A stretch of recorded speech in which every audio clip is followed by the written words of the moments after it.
Hallo, ik ben Eline en in de volgende 3 minuten leer jij hoe je jezelf kan voorstellen in het Nederlands.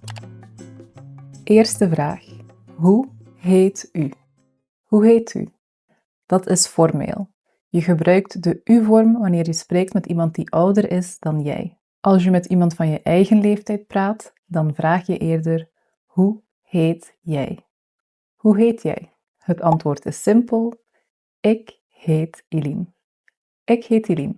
Als je de naam van de andere persoon wil weten, kan je zeggen: ik heet Eline. En jij? Of mijn naam is Eline. En hoe heet jij? Als je een buitenlands accent hebt in het Nederlands, zullen mensen je misschien vragen: waar kom je vandaan? Waar kom je vandaan? Jij antwoordt dan: ik kom uit. Plus de naam van jouw land. Bijvoorbeeld, ik kom uit Turkije. Of ik kom uit Zweden. Als iemand je vraagt: waar woon je? Dan wil die persoon weten waar je nu woont. Jij antwoordt dan: ik woon in, plus de naam van jouw stad of dorp. Als we alles combineren, wordt dit dan bijvoorbeeld: ik heet Sofia, ik kom uit Italië, ik woon in Rome. Ik heet Sofia, ik kom uit Italië, ik woon in Rome. Als je al in België of Nederland woont, kan je zeggen: ik kom uit China, maar ik woon nu in België. Of ik kom uit Griekenland, maar ik woon nu in Nederland. Laten we nu over jouw werk spreken. Wat doe je van beroep? Wat doe je van beroep? Om te antwoorden heb je hier 2 opties. Je kan zeggen: ik ben of ik werk als. Bijvoorbeeld, ik ben leraar of ik werk als leraar. Als je nog studeert, kan je zeggen: ik ben student. Tot slot, jouw leeftijd.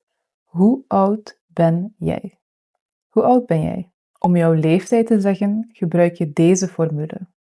Ik ben nummer jaar. Bijvoorbeeld, ik ben 30 jaar. Of je kan ook gewoon: ik ben 30 zeggen. Laten we nu alles wat je geleerd hebt combineren. Ik stel de vragen, jij geeft de antwoorden.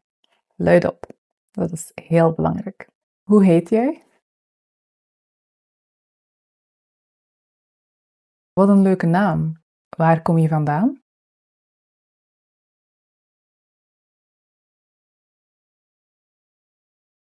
Oh, ik hou van dat land. En waar woon je nu?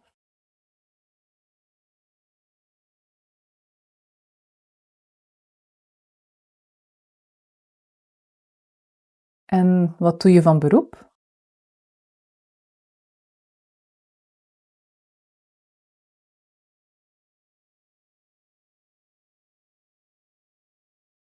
Interessant.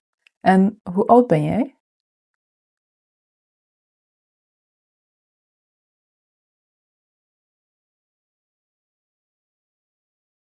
Dat is een mooie leeftijd. Super, jij weet nu hoe je jezelf voorstelt in het Nederlands. Het was heel leuk je te leren kennen. Tot de volgende keer. Dag!